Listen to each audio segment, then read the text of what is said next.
Tournament arcs are something that I used to love, but as my analytical abilities increased, the love for the arc formula decreased. I've talked about it before, but I believe that I can explain it even better now. I'll start with the pros. The first pro is that tournaments can easily introduce multiple characters in a short amount of time. The formula naturally lends itself to making a large cast. A lot of Naruto's supporting cast was first introduced in the chunin exams. The Royal Knights arc introduced some supporting characters as well. The Sports Festival allowed its already established supporting cast to get some shine. The B-Rank Wars introduced most of World Trigger's cast, but it's harder to tell how much of the format actually helped with this because by the time the tournament ended, it made up nearly 50% of the story. This also leads to multiple fights, which can be a good or bad thing depending on the context. The second pro is that it allows for characters that wouldn't naturally fight to actually battle. Chunin exams could have Sakura vs Ino, Neji vs Hinata, and Naruto vs Neji. The Sports Festival could have Deku vs Todoroki. Royal Knights could have Finral vs Langris. For characters that are on the same side but have unresolved issues with each other, a tournament is the perfect place to let it all out. Now the cons.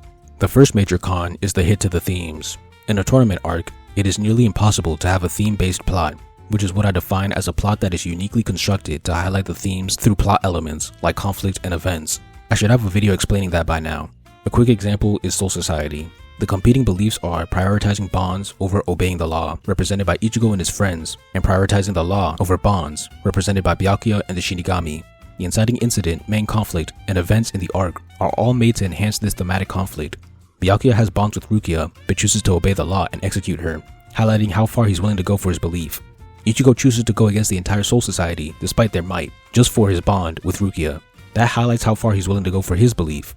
The entire plot is the Ryoka going to save Rukia for bonds and the Shinigami trying to stop them for the law.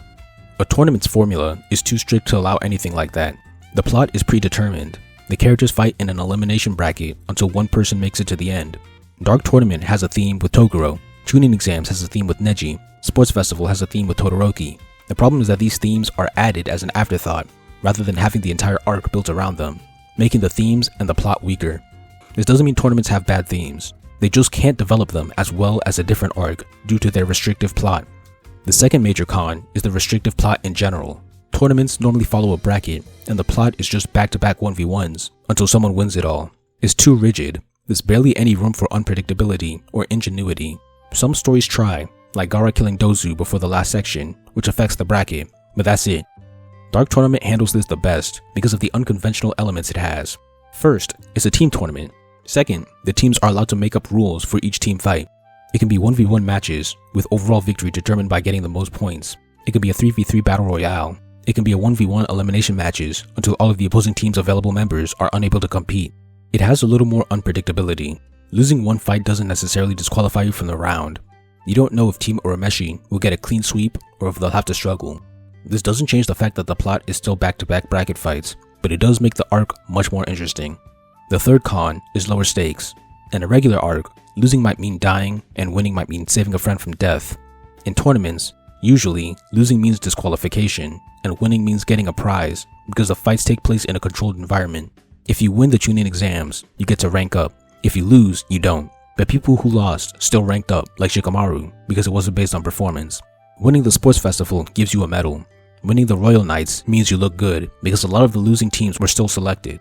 Winning the B-Rank Wars means you get to look good because the top few teams all get selected to go on the mission. Once again, YuYu Hakusho handles this the best. Death is a very present consequence. In the first bracket, Roto and Zeru died. Death was not only in the ring, but if Team Urameshi lost a bracket, Toguro promised to kill Yusuke and all of his loved ones. Therefore, winning meant saving himself and his loved ones. There were life or death stakes. The fourth major con is manufactured conflict. The characters are fighting because their bracket pitted them against each other. They aren't fighting each other because their opposing beliefs naturally bring them into conflict. The fights are not inherently personal, like with a basic arc. The arcs I mentioned have put in good effort to make some of the fights more personal, like the interpersonal issues I mentioned at the start, but that's part of the problem. The writer has to put in extra effort to make the fights personal.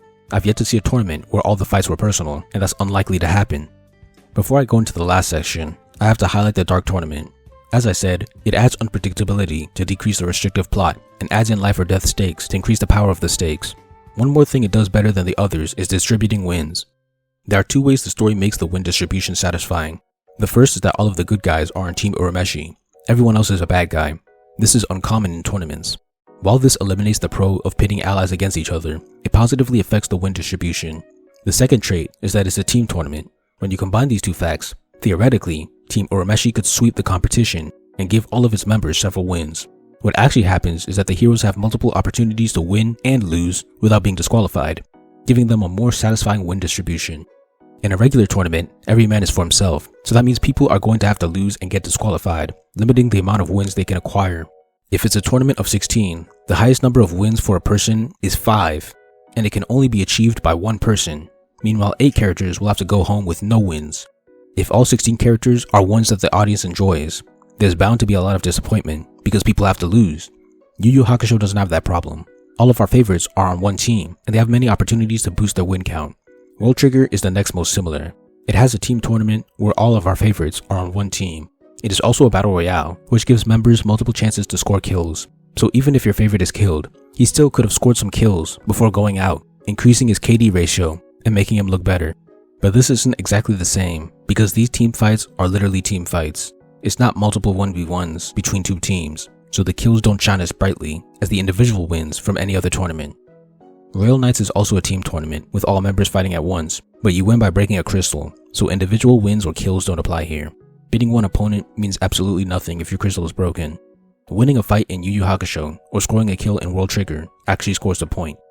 Finally, this brings me to the superior counterpart, split up arcs. They can facilitate theme-based plots. They don't have restrictive plots because the only requirement is that the heroes split up and fight, mostly 1v1 battles. The rest of the arc has room for creativity and unpredictability. The stakes aren't lower because they're usually life or death. The conflict isn't manufactured because no one is forcing the two sides to fight. The win distribution can also be played with like YuYu Hakusho if the author wants. Characters can have multiple wins and losses with low fear of disqualification. Even if a character gets knocked out, they can get back up for another fight if the author wants. Split-ups can easily introduce multiple characters in a short amount of time. The only problem is that most of them have to be enemies. Usually new allies aren't introduced, if ever. They have multiple fights, but they can't naturally put allies against each other. Overall, as a base, split-up arcs are better than tournament arcs. In conclusion, tournament arcs are still fun and I enjoy them whenever they appear, but they do have clear weak points in the formula that take extra effort to get around. If a story had multiple tournament arcs, I'd be disappointed. If a story had multiple split-up arcs, I'd have no problem. As long as there's enough creativity and quality in the arcs, I don't think I could ever get bored of split-up arcs.